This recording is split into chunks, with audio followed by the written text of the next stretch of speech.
احتشام صاحب، لیکن ہم دیکھتے ہیں کہ پہلے بھی جب بھی ایسے کوئی سچویشن ہوتی ہے اس کے بعد بڑے بیانات اس طرح کے آتے ہیں حکومت کی جانب سے یا سٹیک ہولڈرز کی جانب سے کہ جی اب بڑی سختی کی جائے گی، لیکن اس کے بعد جعفر ایکسپریس کے بعد یہ ایک بہت بڑا حملہ تھا. سو یہ حالات یہاں تک پہنچنے میں آپ کس کی ناکامی سمجھتے ہیں اور اب کیا کیا جانا چاہیے مزید؟ اسلام آباد میں اس حوالے سے کیا خبریں ہیں؟ لیکن اسلام آباد میں تو آپ نے دیکھا طارر صاحب ہمارے انفارمیشن منسٹر ہیں، انہوں نے تو اس بات کو ایکسیپٹ کیا، کنسیڈ کیا، ایڈمٹ کیا کہ جی یہ کوئی ایک دن کی بات نہیں ہے، مہینوں کی جس کو کہنا چاہیے یہ پلاننگ کے بعد یہ حملہ کیا گیا. اور اس میں بڑا واضح طور پہ 11-12 شہروں میں جگہوں میں جس طرح حملے ہوئے ہیں بڑے آرگنائز طریقے سے، جس کا محسوس صاحب بھی ذکر کر رہے ہیں. تو اب وہ باتیں تو اپنی جگہ امنا بالکل ہیں کہ جی را کا کنیکشن بھی ہے اس میں. ہم دیکھ رہے ہیں کہ جس طریقے سے بلوچ انسرجنٹ ہیں، ایران کی بھی ایک زمانے میں بڑی حمایت تھی، وہ تو نہیں ہے، لیکن بہرحال اس وقت تو ہم دیکھتے ہیں را ہی بہت زیادہ ایکٹیو ہے، وہیں سے سب کچھ ہوتا ہے. اب سوال یہ ہے کہ جو بھی آپ سوال کر رہی تھی کہ بھئی کیا اس کا مسئلے کا حل کیا ہے، کیا کرنے کی ضرورت ہے. دیکھیں اب ایک ہمیں انسرجنسی کہیں، بلوچ سیپریٹسٹ کہیں، جو کچھ مرضی کہیں، آپ اپنی جگہ موجود ہیں، یہ کام کر رہے ہیں. ابھی تک آپ دیکھ لیں جس طریقے سے ہربیار مری باہر بیٹھے ہوئے ہیں، پہلے جنیوا میں تھے، کبھی یورپ چلے جاتے ہیں، پھر اختر مینگل کے بھائی جاوید مینگل وہ باہر بیٹھے ہیں، وہ کر رہے تھے. پھر ایک اور بگٹی کے پوتے ہیں ہمازان مری، وہ بھی باہر بیٹھے ہوئے ہیں، یہ بھی یہ کام کر رہے ہیں. دیکھیں پیسہ تو ان کو سب کو مل رہا ہے، ٹریننگ لینا دینا سب کچھ. اب جس سے فائدہ اٹھاتے ہیں ہم نا، وہ دیکھیں جو گیپس ہے سیکورٹی کے حوالے سے. پھر جو بڑی بات آتی ہے کہ جی ان پیرلل ڈیولپمنٹ کی بات ہوتی ہے کہ جی یہاں پہ نہیں ہوئی، باقی جگہوں پہ ہے، محرومیاں ہیں. اب مجھے بتائیں جو بات کی جاتی ہے کہ جی یہ 26 اگست 2006 کو جب اکبر بگٹی کو مارا گیا تھا، نواب اکبر بگٹی کو، اس کے بعد کہتے ہیں کہ جی بلوچستان میں یہ انسرجنسی یا گریٹر بلوچستان کی بات ہوئی. اس سے پہلے مجھے بتائیں کہ جب امن امان تھا، کچھ بھی نہیں تھا تاہم وہ فراری کیمپ سب سے پہلے بگٹی صاحب نے قائم کیا تھا.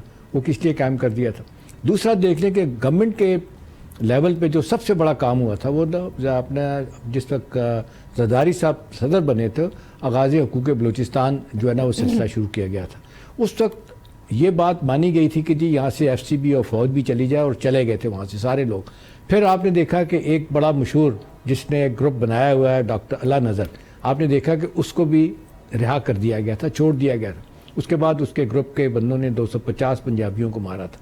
اب تو انہوں نے یہ پنجابی اب ٹیچر ہوں، اس کے بعد مزدور ہوں، کوئی بھی بندے ہیں، ڈاکٹرز ہوں، ان کو مارنے کا ٹھیکہ لیا. اصل بات یہ ہے کہ وہ ٹیررائز کرنا چاہتے ہیں، ہیرس کرنا چاہتے ہیں. یہ جو اس میں مختلف چھوٹے موٹے گیپس ہیں اس سے فائدہ اٹھانا چاہتے ہیں.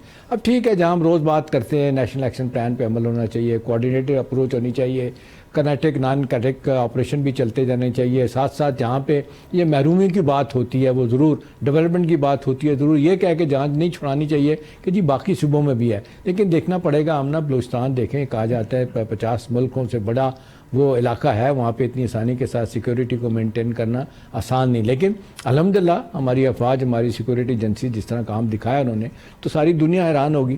اس سارے ایسپیکٹ میں آمنا جو مجھے ایک بہت اچھی بات لگی ہے وہ لگی ہے کہ آپ دیکھیں کہ جس طریقے سے اس واقعے کی کوریج انٹرنیشنل میڈیا نے کی ہے.